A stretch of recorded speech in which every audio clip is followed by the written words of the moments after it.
아멘. 오늘도 성령께서 증거되는 말씀 통해서 저와 여러분을 가르치시오. 여기 본문을 통해서 은혜 주시려는 하나님의 뜻대로 그리스도 예수님 안에서 하나님을 진실로 경외하는 놀라운 역사가 우리 속에 일어나기를 바랍니다. 오늘 본문 말씀은 전도서의 말씀입니다. 성경의 모든 말씀이 그러하지만 전도서의 말씀은 땅에 있는 우리의 형편과 조건을 직시하면서 우리의 시선을 하늘로, 우리의 생각을 시간 세계의 한계를 넘어 영원 세계까지 나아가도록 하는 귀한 말씀입니다. 그래서 전도서의 말씀은 해 아래 땅 아래에 있는 사람의 지상 조건 자체에만 마음과 생각을 가두어 놓으면 반드시 인생은 허무에 빠지게 된다 하는 사실을 우리에게 가르쳐 주고 있습니다. 전도서를 통하여 하나님의 성령께서 우리에게 이런 놀라운 교훈을 가르쳐 주시는데 누구의 입을 통해서 이 말씀을 증거케 하시고 또 기록하게 해 주셨는가? 바로 우리가 잘 알듯이 솔로몬입니다. 솔로몬은 모든 인생 중에서 가장 부럽고 가장 행복하고 가장 넉넉하고 가장 화려하고 가장 영예로운 조건을 하나님께로부터 받아서 누린 사람입니다. 그러므로 모든 인생들 앞에서 그만한 것들을 다 자랑할 만한 그런 위치에 있었습니다. 아무도 솔로몬이 누렸던 그 영광의 어느 부분보다 높게 누린 사람이 이 세상에 없을 정도입니다. 그런데 그가 무엇을 자랑하였나요? 자기의 부귀영화, 자신의 풍족한 조건, 자기의 학식, 지혜, 출중함, 자기 인생의 즐거움, 사람들 중에 자기가 차지하고 있는 그 영예로운 지위, 권세 이런 것들을 자랑하였습니까? 아닙니다. 그 모든 것을 가리켜 해 아래 수고하는 모든 것이 다 헛되다 그렇게 말하고 있습니다. 그럼 이 헛된 이 세상에 살고 있는 사람들이 수고하지 않을 수는 없어요. 그런데 수고하는 그 모든 수고가 자기에게 나중에 무슨 유익이 있겠느냐? 유익이 없는 일을 위해 수고하게 되면 헛수고라고 이렇게 말해요. 헛수고. 그런 인생이 헛수고가 되지 아니할 오직 한 가지 열쇠가 있다. 그렇게 이 전도서를 통해서 말씀하고 계십니다. 그 한 가지 열쇠가 무엇인가? 그걸 오늘 말씀을 통해서 배우기를 원합니다. 2019년 마지막 주일 예배를 드리는 이 시간 주님께서 이 말씀으로 큰 은혜를 주실 줄을 믿습니다. 본문에서 솔로몬은 지상에 사는 인생들 모두에게 걸려있는 하나의 굴레를 말하고 있습니다. 굴레라고 했어요. 소의 멍에가 메워져 꼼짝하지 못하고 주인이 하자는 대로 코가 꿰고 멍에가 메워져서 소가 가기 싫어도 가야 됩니다. 그런 것처럼 인생의 코를 꿰고 있고 세상에 있는 사람들을 꼼짝 못하게 하는 굴레가 있습니다. 그게 무엇입니까? 때의 굴레입니다. 한번 더 합시다.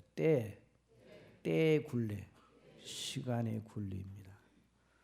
그래서 천하의 범사가 기한이 있고 모든 목적이 이룰 때가 있나니 날 때가 있고 죽을 때가 있으며 심을 때가 있고 심은 것을 뽑을 때가 있으며 죽일 때가 있고 치료시킬 때가 있으며 헐 때가 있고 세울 때가 있으며 울 때가 있고 웃을 때가 있으며 슬퍼할 때가 있고 춤출 때가 있느니라.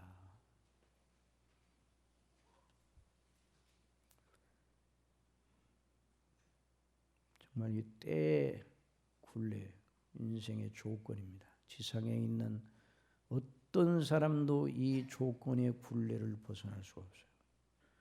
우리가 새해 인사를 나눌 때가 바로 어제였는데 한 해가 가고 또 새해가 오는 길목에 우리가 서 있습니다. 자, 이 말은 우리 인생이 하나님이 정해 주신 그 때의 굴레를 쓰고 그 조건 속에서 우리 인생이 정주되어 있지 아니하고 계속 진행하고 있다는 것입니다. 빨리 달리는 특급 열차도 종착점에 이르기 전에 몇 정거장을 섭니다.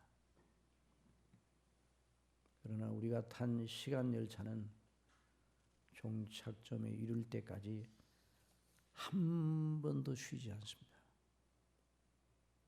우리의 느낌에 어떤 때는 빨리 그 기차가 가는 것 같고 어떤 때는 그 기차가 더디게 가는 것 같아요.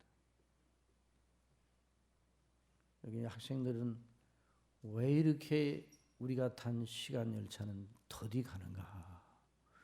빨리 어른이 되고 싶다. 그런 생각을 가지고 있죠. 저나 여러분이나 다 그랬습니다.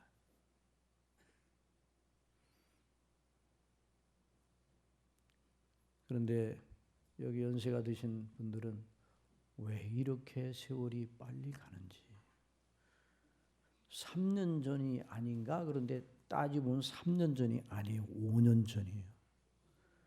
3년 지나갔다고 생각하는데 5년이 슉 지나가요. 그러나 시간 열차는 동일한 속도로 달리고 있습니다.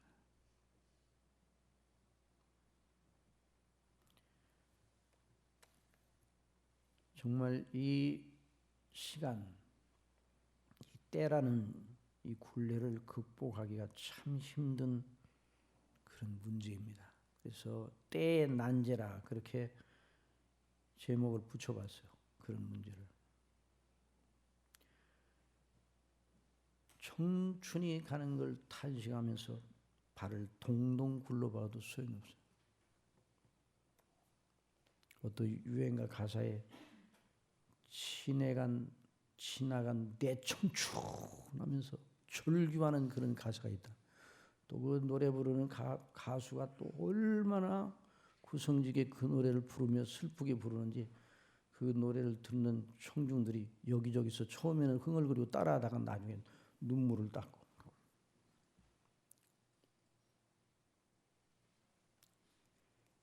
유명한 문학작품 속에서도 인생에 걸려있는 때의 무서운 굴레를 벗어나지 못한 아픔을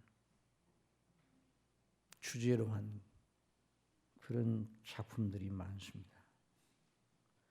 정말 이걸 벗겨내도 벗겨지지 않습니다.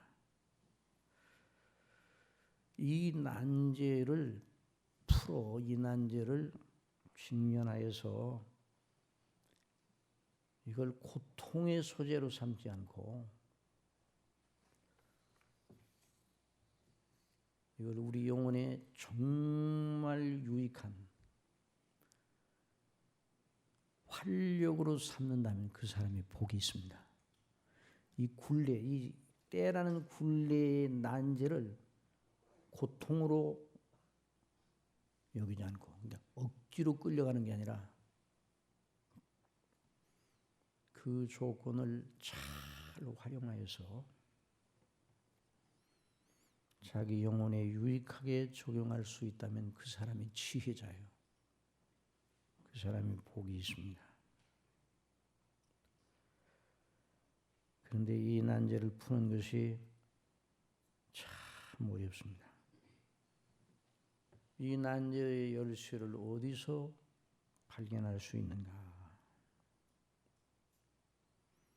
여러분 어디서 발견할 수 있다고 생각하십니까?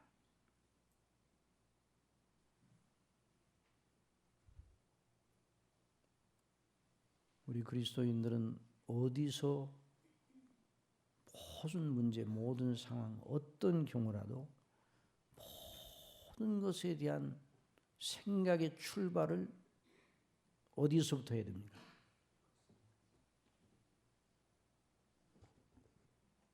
오늘 교동문 읽은 것처럼 창세기 1장 1절 태초에 하나님이 천지를 창조하시냐.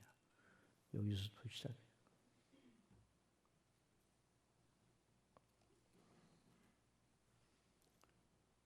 중간에서 뭐 사람과 사람과의 관계 뭐 어쩌고 다 사람들 뭐 이 문제는 뭐 어떡하고 그렇지만 결국 우리 생각은 그리스도인의 생각은 누구로부터 출발한다고요? 하나님의 창조 때부터.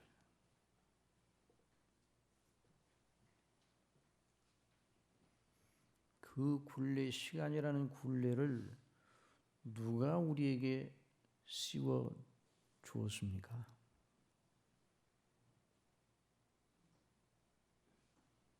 우리를 20세기, 21세기에 살도록 누가 이 세상에 나게 하시고 살게 하셨습니다. 하나님이죠.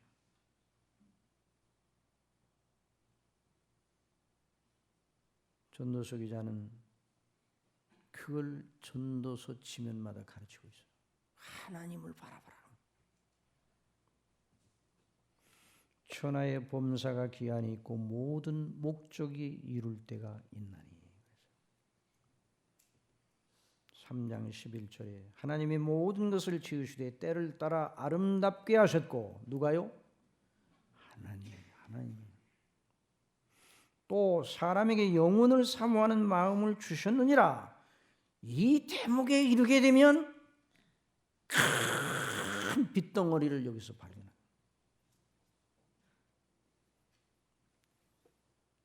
때, 시간, 그 굴레, 한계. 그런데 그 한계에 영향을 받지 아니하는 영원한 세계가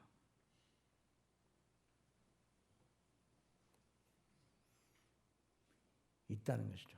하나님과 영원. 한번 합시다. 하나님과 영원. 자, 이것이 이 세상에 살고 있는 저와 여러분이 쓰고 있는 인생의 조건을 극복하는 열쇠예요. 하나님께서 모든 걸 지으셨습니다. 하나님께서 저와 여러분을 지으셨습니다. 조성하셨습니다. 태어나게 하셨습니다. 이 땅에 이 세대 속에 살게 해주셨습니다. 하나님이 하셨어요. 하나님.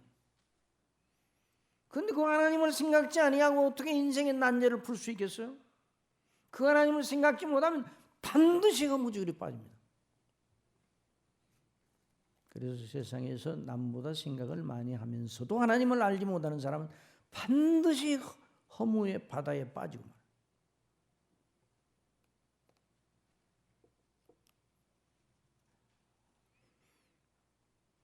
하나님께서 사람에게 영혼을 사모하는 마음을 주셨느니라. 그러나 하나님의 하시는 일의 시종을 사람으로 측량할 수 없게 하셨도다. 인생이 다른 모든 국면에도 그러하지만 인생의 문제는 인생 자체를 주목하여 풀 수 있는 것이 아니에요. 우리는 어떤 문제든지 그 자체로 달려가잖아요. 열쇠도 없이 그 자체를 계속 바라보면 거기 열쇠. 여러분 잠겨져 있는 자물통을 열려면 어떻게 해야 됩니까? 열쇠는 자물통에 있는 게 아니에요. 근데 자물통을 계속 바라봐. 소용없어요. 우리를 지으시고 우리를 모태에서 조성하시고 우리의 인생 조건 전체를 부여하신 하나님을 바라봐야 합니다. 그런데 오늘날 자, 이 점에서도 잘 여러분 주목해야 돼요. 하나님을 바라보십시오. 그런데 자기가 생각하는 하나님, 자기가 생각하는 하나님 다 소용없는 짓이에요. 그거 바라 그렇게 해서 자기가 생각하는 하나님을 상상해 가지고 하나님을 바라봐봤자 아무 소용이 없는 거예요. 더 큰 낭패를 당하는 것이죠. 자, 모세가 하나님께 말씀을 받으러 율법을 받으러 하나님의 지시를 따라서 시내산에 올라갔습니다. 근데 며칠 뒤에 금방 내려올 줄 알았는데 안 내려와요.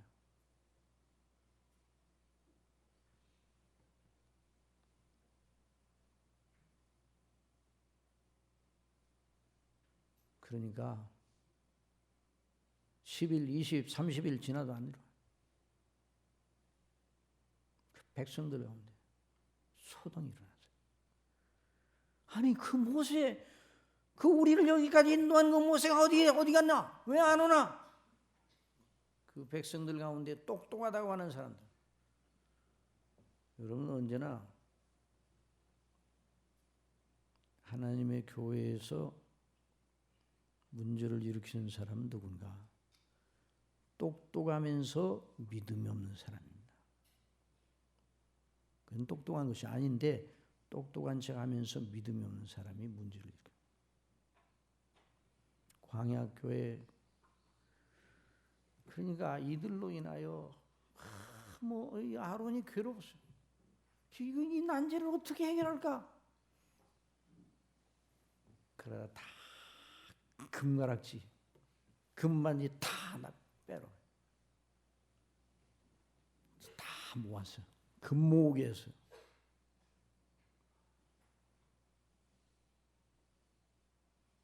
그래서 하나님을 형상화하기로 마음을 정하셨어요.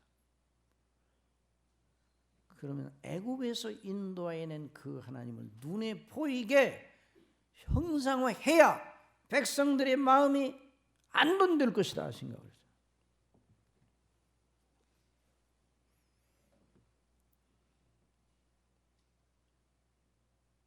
하나님은 보배로운 분이니까 보배를 가장 형성할 게 뭐냐? 황금이다. 능력의 팔로 우리를 인도하신 하나님을 형상화할 것이 능력을 상징하는 게 뭐냐? 소다, 소.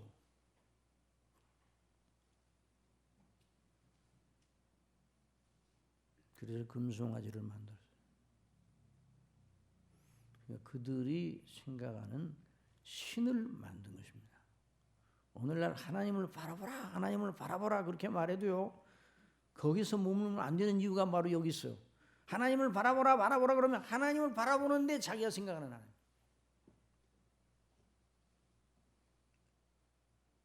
우리의 의식을 따라 하나님을 생각하면 안 되는 것입니다.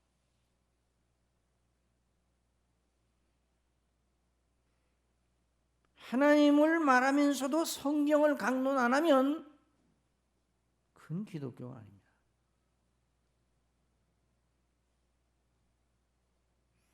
성경을 강론하되 성경의 중심적인 메시지, 그리스도와 그 대속의 은혜의 비밀을 중심에 두지 아니하고 성경을 강론하면 하나님에 관해서 말하지 않는 것이에요.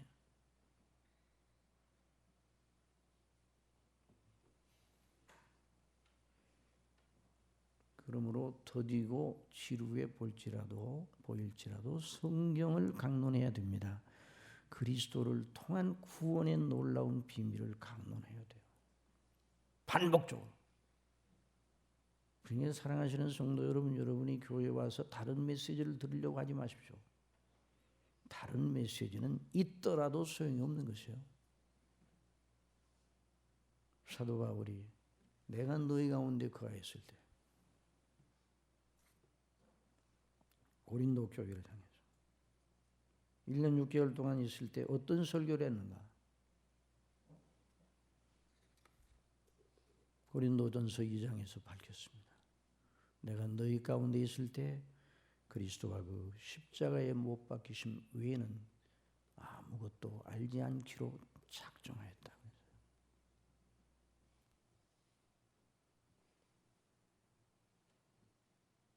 다른 메시지를 들으려고 여러분 기대하지 마시기 바랍니다. 복음을 집중하시기 바랍니다. 십자가의 대속의 복음을 더 알기 위해 기도하시고 그 속에 견고히 서기를 위해 기도하시기 바랍니다. 그러니까 오늘 결론부터 말씀드렸는데요. 하나님을 바라보라고. 그 하나님의 영원한 뜻이 뭔가?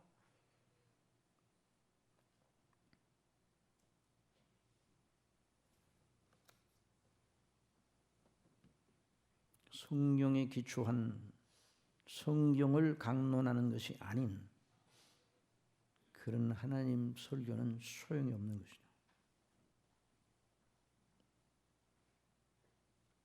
성경이 아닌 다른 것으로 열심을 내서 하나님을 섬긴다 할지라도 소용이 없습니다.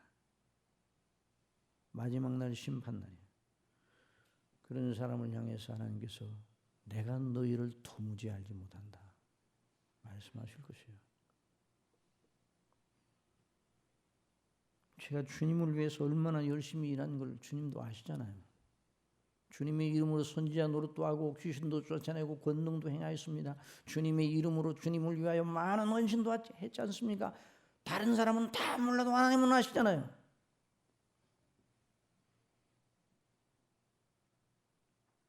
내가 너희를 도무지 모른다. 불법을 행하는 자다. 너희가 나에 대해 열심히 있었다고 하면 나를 나는 지식을 쫓은 것이 아니야. 내가 성경을 통해서 나를 계시하고 성경으로 말씀하셨는데 너는 성경이 말하는 바를 따르지 않았어. 이스라엘이 하나님께 열심, 유대인들이 하나님께 열심히 있었지만 사도 바울이 그들을 동족을 생각하면서 한탄한 건 저들이 하나님을 아는 지식을 쫓지 아니하고 자기 의를 세우려고 힘써 세우려고 하나님의 의, 하나님의 구원의 방식, 그리스도 예수님을 통한 구원의 방식에 대해 관심이 없어요. 하나님께 복종하지 아니하는. 다시 한번 강조드립니다. 여러분이 그리스도의 십자가의 대속의 복음이 지루합니까? 그러면 여러분 열일 다 제쳐놓고 내 영혼을 하나님 불쌍히 여겨주시기 바랍니다. 내 영혼이 어쩌다 이렇게 되었습니까? 라고 탄식하며 기도하시기 바랍니다.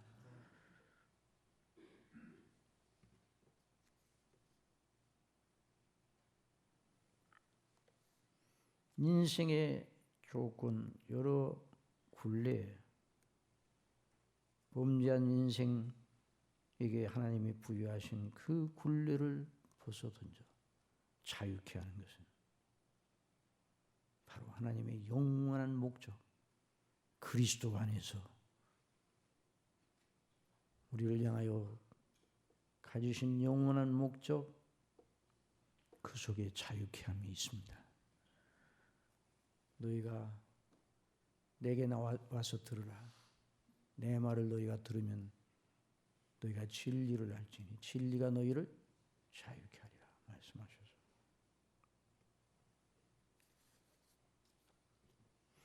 천하의 몸사가 기한이 있고 모든 목적이 이룰 때가 있나니 하나님이 모든 걸 지으시되 때를 따라 아름답게 하셨고 또 사람에게 영혼을 사모하는 마음을 주셨느니라. 그러니까 이 전도사가 말하는 이 메시지는 바로 사도 바울이 증거하는 그 메시지와 같은 메시지예요.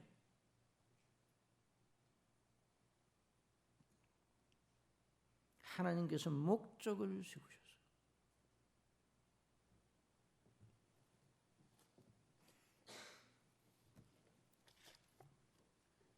그 목적을 세우시고 모든 걸 지으셨어요. 때를 따라 아름답게 하셨어요. 사람에게 영혼을 사모하는 마음을 주셨습니다.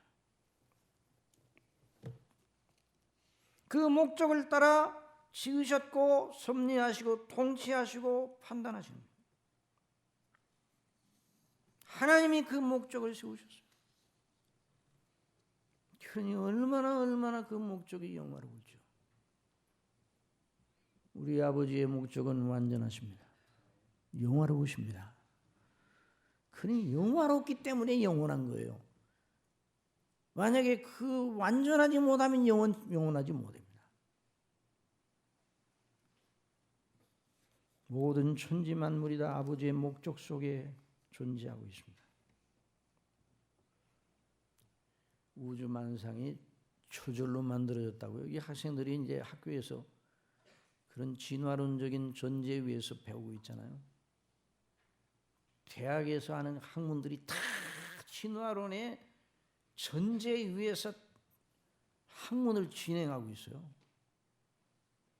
인문학이 물론 인문학 전체를 다 버릴 필요는 없어요. 그러나 그 전제는 버려야 돼요. 우주의 기원을 자연 발생론적으로 우발적으로 대폭발이 일어났다. 그러니까 우주는 목적이 그런데도 우주에 대해서 우주는 너무 조밀해요. 스티븐 호킹스라는 그 영국 물리학자가 있었는데 그 사람이 우주는 천체 물리학자인데 우주는 너무 조밀해요. 너무 정밀해요. 그러면 이렇게 물어봐야 돼요. 과학자라면. 아니 과학자가 아니고 초등학교 1학년이라도 말이에요. 그렇게 조밀해요? 그렇게 딱딱 맞아요? 딱딱 맞아요? 하나도 빈틈이 없이 돼 있어요? 그럼 어떻게 그렇게 돼 있어요? 그렇게 물어볼 거 아니에요. 어떻게 돼 있어? 그냥 저절로 그렇게 된 거야 라고 말하면 초등학교 1학년들이 일어나 되모할 일이에요. 아니 어떻게 그냥 그렇게 저절로 그렇게 딱딱 맞아 들어갑니까? 누가 그렇게 만들지 않고야 어떻게 그렇게 됩니까? 그래도 그 스티븐 옥슨 뭐라고 그러는 거 아니? 우주는 너무 조밀하고 정밀하게 자정 능력을 가지고 있다. 그래서 창조주가 필요 없다. 그래요.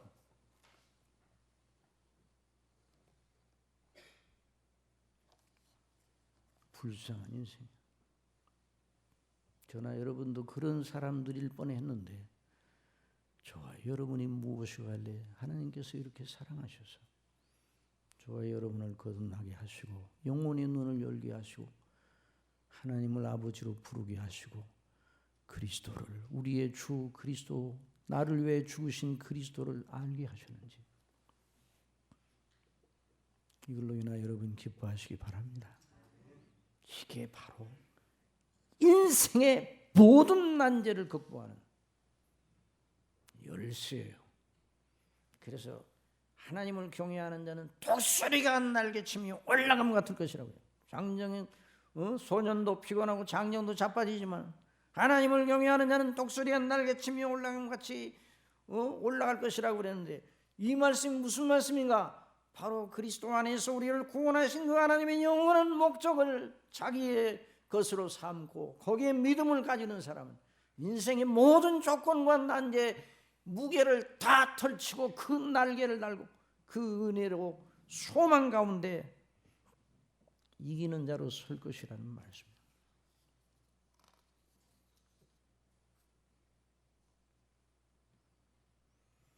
우주와 지구에 존재하는 모든 만유의 궁극적인 주인은 하나님이시고 그 하나님께서 각 존재마다에 대해 가지고 계시는 여러 뜻이 있습니다. 그런데 그 뜻 전체가 다 한 하나님의 목적 속에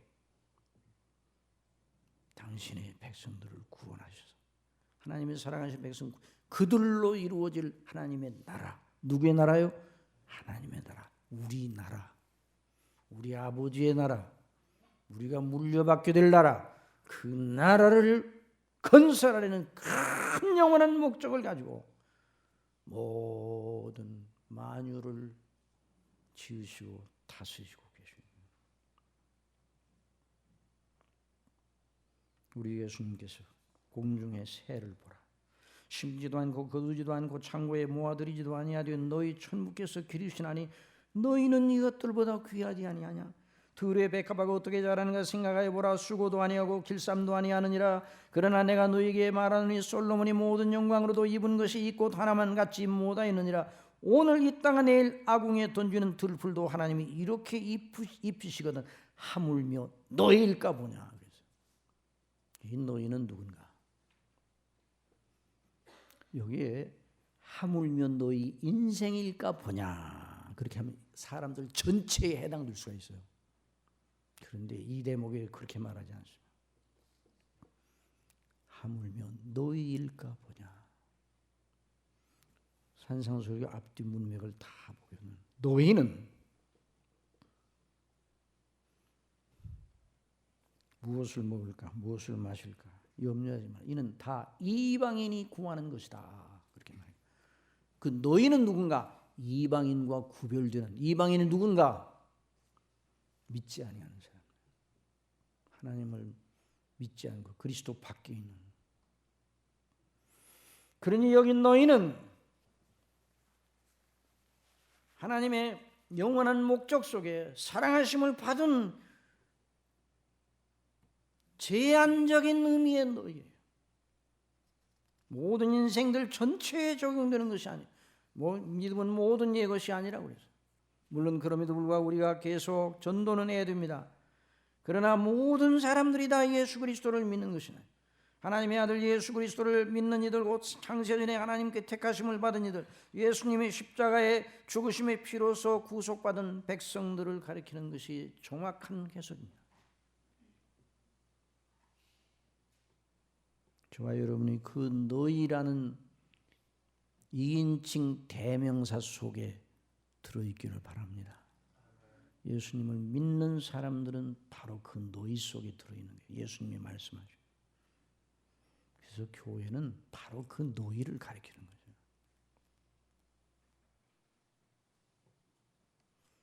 그러므로 성경은 계속 하나님의 스토리입니다. 하나님의 스토리. 누구의 이야기라고요? 하나님의 이야기예요. 그런데 하나님의 이야기의 중심 주인공이 누구냐? 누구예요? 그리스도와 연합한 저와 여러분입니다. 그래서 성경의 스토리는 하나님의 스토리요, 그리스도 안에 있는 저와 여러분의 스토리입니다. 이걸 잊지 말아야 돼요. 다윗의 이야기, 아브라함 이야기, 그 성경 읽으면 그 사람들 이야기밖에 없던데요. 여러분의 이름은 없습니까? 성경에? 있어요. 아브라함과 다윗과 같은 믿음을 가지고 있는 사람은 물론 그들이 가지고 있는 영적인 높은 경지에 우리가 이르지 못했다 할지라도 본질이 아브라함과 다윗과 같은 믿음의 씨를 가지고 있으면 바로 그 예수님이 말씀하신 하물며 너희일까 보냐, 그 속에 있는 거죠.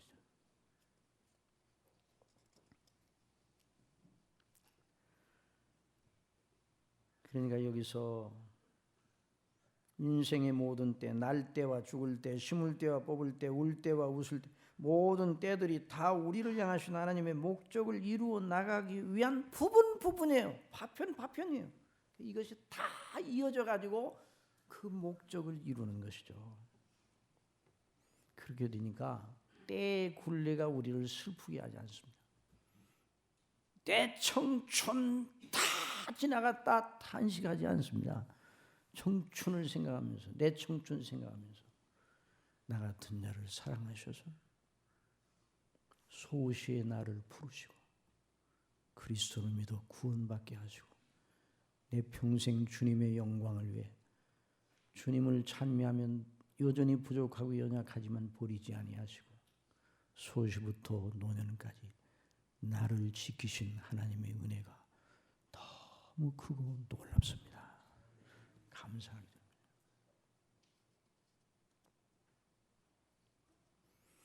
그러니까 때의 진리가 우리를 괴롭게 하는 진리가 아니라 우리를 정신 차리게 하고 각성시키고 땅을 딛고 있지만 하늘을 바라보게 하고 시간 세계에 있지만 영원을 내다보게 하는 이런 촉매 작용을 한다는 거예요. 그러므로 에베소 5장 15절에 그런즉 너희가 어떻게 행할 것을 자세히 주의하여 지혜 없는 자같이 말고 오직 지혜 있는 자같이 하여 세월을 아끼라. 때가 악하니라. 오늘 장로님과 함께 우리 함께 기도드린 것처럼 때가 악하니라. 2019년 악하다는 말은 도덕적으로 악하다는 그런 말이 아니라 덧없음을 말하는 거예요. 때가 뭐 없다고요? 덧없이 흘러가는 거예요. 가만히 있는 덧없이 흘러가는 거예요.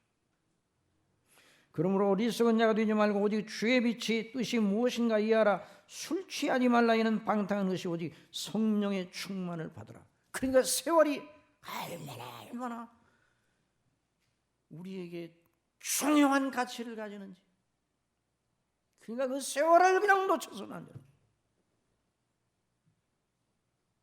그렁저렁 지나면 안 되는 거예요.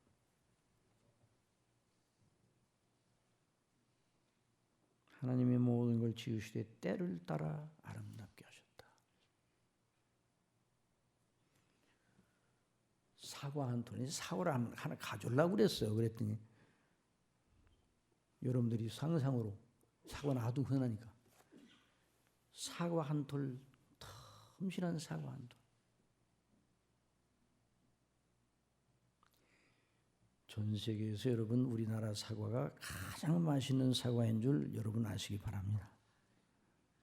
영국에 갔더니 사과인데 요만해요.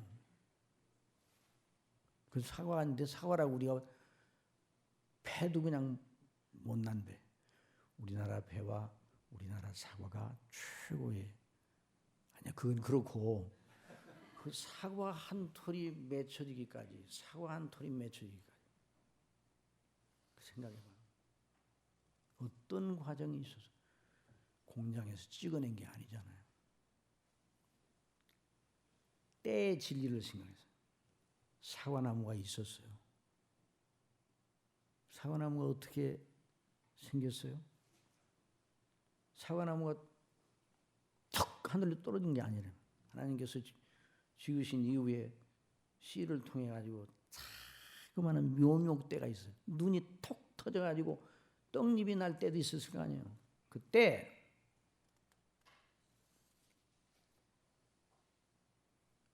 어린 묘목을 심어놨어요. 아이고 가녀려요 가녀려 어린 묘목. 이게 무슨 나무야? 사과나무? 그러니까 여기서 나중에 사과가 열려 커서 열리지. 그러나 그 어린 나무를 보면 정말 너무 가련합니다. 그러나 그 때가 있었어요. 그 때가. 그런 때가 있어야 되는 것이에요.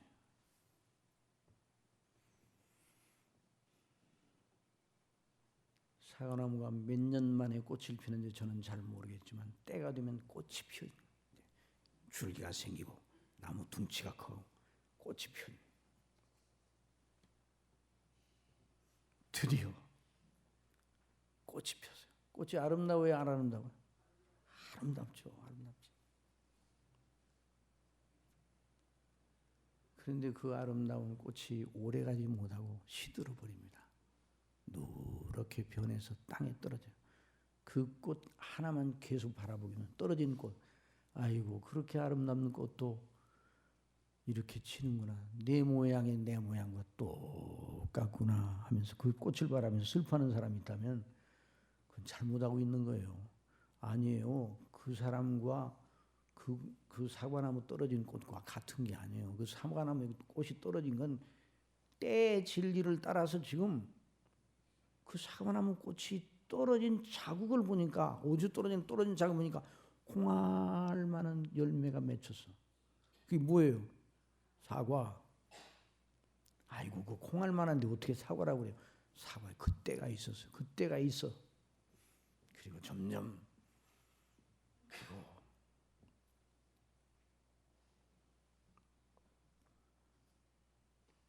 화려한 듯 이전의 꽃 모습과는 달리 초라한 꽃잎 모습만 바라보면 그리고 그걸 바라보고 사과 전체를 평가하면 안 되는 거예요.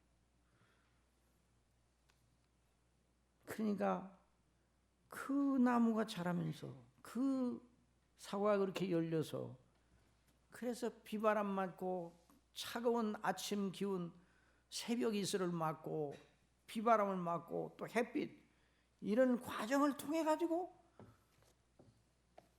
농부가 자국 깨고 하는 중에 세월이 지나 때가 지나 드디어 사과가 이 과육이 커나가는 게 신기해 안 신기해요? 신기합니까 안 신기합니까? 이제서 신기하게 생각하죠. 이제까지는 생각 안 했어.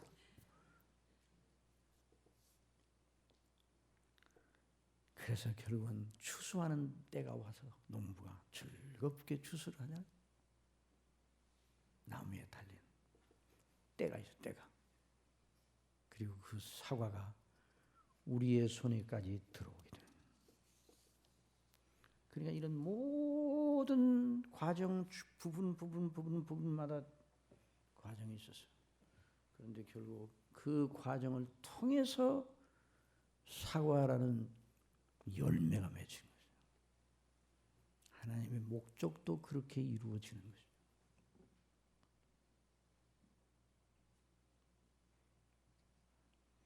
저와 여러분의 존재 그리고 생애 나면서 지금까지의 그 모든 때들, 우리 인간의 시각으로 보면, 우리 자신의 시각으로 보면 괴로운 때도 있었고 좋았던 때도 있어. 여러 가지 때가 있어. 우리가 지난 날을 생각할 때에 인간적인 시각으로, 하나님의 목적을 빼고 인간적인 시각으로 지난 날을 생각하고 추억하면 우울의 쓰나미가 밀려옵니다. 그게 바로 육신의 생각이에요. 한번 따라서 육신의 생각. 육신의 생각으로 우리가 생각을 이어가면 안 됩니다. 현재라는 때와 처지와 상황도 그런 식으로 생각하면 안 되는 거예요. 우리의 앞날의 일 그리고 앞으로 영원한 내세도 우리 식으로 전망하고 내다보는 것이 바로 육신의 생각이에요. 하나님으로부터 생각을 시작해야 됩니다. 우리를 지으시고 낳게 하시고 자라서 여기까지 오게 하시고, 우리 부모님을 우리가 선택한 게 아니에요. 나라를 우리가 선택한 게 아니에요. 오직 하나님의 주권적인 목적을 따라서 우리가 존재하고 있어요. 우리가 지금 살고 있어요. 때가 되면 우리도 이 땅에 사는 날들이 다 지나고 영원한 세계에 들어가게 될 것이에요. 그것도 인간적으로 생각하면 서글픈 것이죠. 그러나 하나님의 목적을 생각하면 소망, 그래서 하나님께 대한 믿음, 우리 주님께 대한 믿음, 성령님께서 우리를 주장하시는 믿음, 이 성삼위 하나님께 대한 믿음, 소망, 사랑을 가지고 생각합니다. 다시 우리의 인생의 진정한 의미를 깨닫게 되는 거예요. 그러면 중간중간의 때, 그 때와 영원한 건 너무 멀어 보이잖아요. 멀어 보이더라도 다 연결이 되는 것입니다. 그게 바로 영의 생각입니다. 한번 더 해주세요. 육신의 생각은 뭐라고 그랬어요? 사망이요, 사망이요, 사망이요. 망하는 거예요. 육신의 생각은. 영의 생각은 생명과 평안이니라. 영의 생각은 그리스도 안에서 하나님과의 관계에 비추어 성령님의 인도하심을 따라, 말씀을 따라 우리 생각을 이어나가는 것이죠. 우리의 존재의 가치와 의미는 오직 나를 지으시고 나를 태어나게 하여 여기까지 오는 데까지 여러 가지 은혜를 주시고, 또 나를 부르사 예수님을 믿어 영원한 생명을 얻게 하시고 하나님 나라의 영원한 기업을 물려받을 자녀로 삼아주신 그 아버지의 영원한 목적,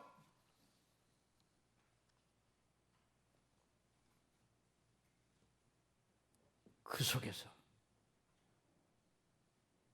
우리 인생의 의미가 있는 것이죠. 오늘 이 땅에 오늘을 살 가치가 있는 거죠.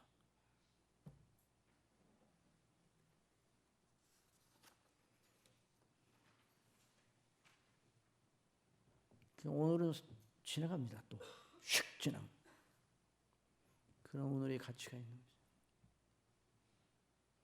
그러니까 오늘을 살 때 영원한 가치를 내다보고 그것과 연결지어 오늘을 살면 오늘은 영원한 가치가 있습니다. 여러분 믿으시기 바랍니다. 이렇게, 그래서 저는 이 말씀을 준비하면서 주님께서 우리에게 주실 상급이 뭘까? 상급을 말씀하셨어요. 그런데 상급이 뭘까? 우리 이 땅에서 살고 있는 사람들의 상태에서 그 상급을 가늠하려면 안 돼요. 그래서 의의 면류관, 생명의 면류관, 시들지 아니한 면류관을 말씀하시긴 했는데 그건 상징적으로 말씀하시고,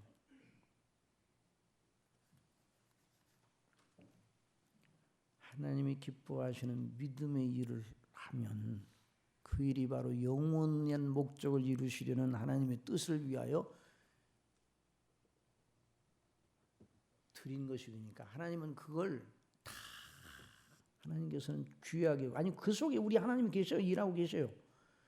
그래서 그것이 영원한 뜻을 이루어 나가시는 과정이거든요. 그러니까 시간 세계 속에 때 속에서 지나가는 때 속에서 행한 일도 하나님이 기뻐하시는 일이면 영원히 기념됩니다.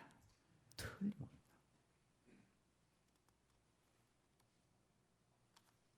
그냥 너 옛날에 그런 일 했지, 그때 잘했어, 그냥 그걸로 그냥 끝나는 게 아니라 영원히 그것이 기념되는 것이죠.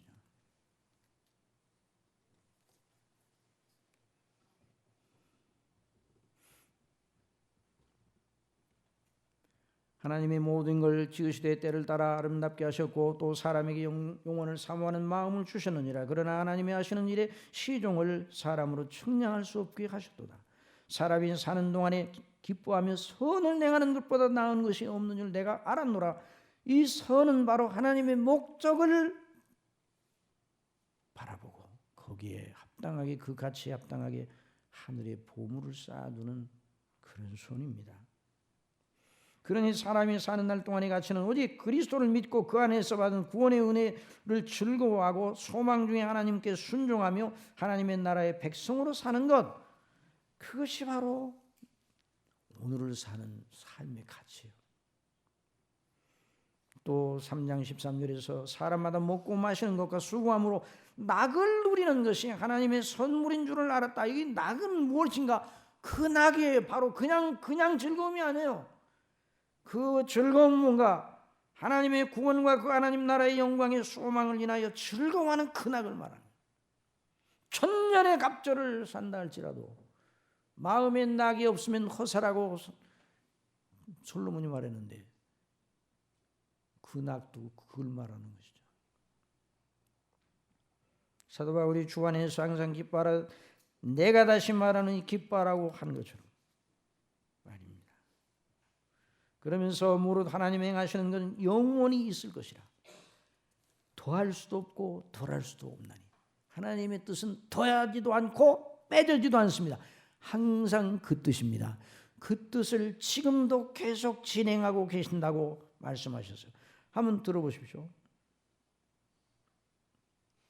히브리서 13장 7절에 하나님의 말씀을 너희에게 이루고 너희를 인도하던 자들을 생각하며 저희 행실의 종말을 주의하여 보고 저희 믿음을 본받으라. 예수 그리스도는 어제나 오늘이나 영원토록 동일하시니라. 언제까지 동일하시다고요?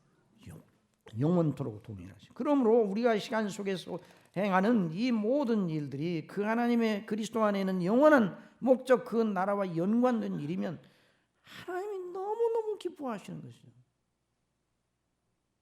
고린도전서 15장 58절에 그러므로 내 사랑하는 형제들아 견고하며 흔들리지 말며 항상 주의 일에 더욱 힘쓰는 자들이 되라. 이는 너희 수고가 주 안에서 헛되지 않은 줄을 압니다.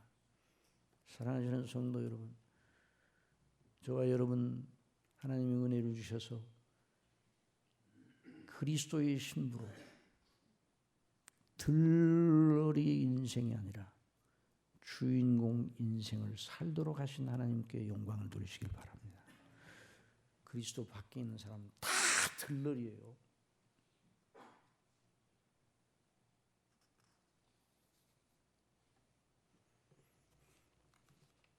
이제 시간이 많이 가서 마무리하겠습니다. 계시록 2장 17절에 귀 있는 자는 성령이 교회들에게 하시는 말씀을 들을지어다. 이기는 그에게는 내가 감추었던 만나를 주고 또 흰 돌을 줄 터인데 그 돌 위에 새 이름을 기록한 것이 있다. 그리고 그 새 이름을 받은 자밖에는 그 이름을 알 사람이 없느니라. 여기서 말하는 새 이름은 무엇일까? 이름은 성경에서 그 이름 장본인의 품격과 주의를 나타내는 의미로 쓰여지는데요. 이 새 이름은 뭘까? 하나님의 영원한 뜻을 바라보고 구원의 은혜를 받고 하나님 나라의 영광을 위해서 이 땅에 사는, 그러면서 승리하고 믿음 안에서 이기는 사람들은 영원히 기념될 영예로운 이름을 주신다는 말이죠. 야곱의 이름을 바꾸어 뭘로 변개하셨습니까? 이스라엘. 야곱이라는 이름은 발꿈치를 잡았다는 말이에요. 에서가 쌍둥이인데 태어날 때 에서의 발꿈치를 잡았다. 그런데 이스라엘을 이름, 하나님과 더불어 싸워 이겼다는 기념의 이름이에요. 참 놀라운 이름이에요. 저와 여러분의 2019년에 큰 은혜를 주신 우리 아버지께 감사하고 영광을 돌리시기를 바랍니다. 새로운 해, 정말 우리의 그 모든 주어진 날들이 하나님이 기뻐하시는 날들이 되어 하나님의 영광의 목적을 바라보고 나가서 날마다 하나님의 영원한 목적과 연결된 날들이 되기를 바랍니다. 그래서 하나님의 거룩하신 은혜의 영광이 2020년에도 넘치게 하실 줄 믿습니다. 그 다음 2020년 첫 주 예배, 첫 주일 예배는 역대상 4장에 나오는 야베스에 대해서 강론하려고 합니다. 그 2020년에는 야베스의 복을 받는 그런 놀라운 역사 있기를 바랍니다. 이 야베스의 복에 대한 오해가 많은데 이 성경에서 그 야베스의 복이 무엇인가? 그래서 이런 은혜 속에 그래서 저와 여러분은 참 복 있는 사람입니다.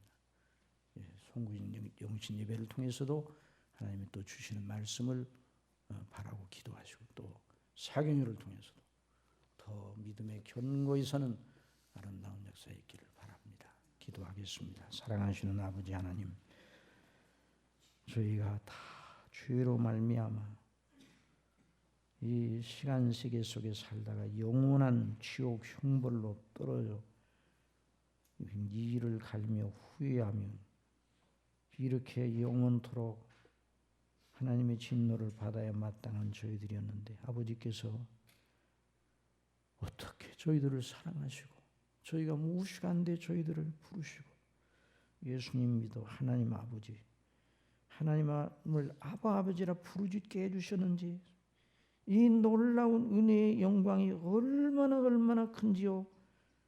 이 거룩하신 하나님의 사랑의 깊이를 더 알게 하여 주시고 그리스도 우리 예수님 안에서 우리 인생의 조건을 극복하고 아니 그 조건들을 우리 영적 각성의 도구로 삼고 더 주님을 섬기고 주님과 동행하는 이런 놀라운 은혜가 있도록 성령님 날마다 주장하시고 인도하여 주실 줄 믿습니다. 며칠 안 남은 2019년도 은혜 중에 지켜주시고 새로운 오는 해를 통해서도 주의 영광이 넘치고 우리 교회가 복음의 영광을 위해 더 분발하여 일어서는 놀라운 한 해가 될 수 있도록 주장하여 주옵소서. 예수님의 이름으로 기도드리옵나이다.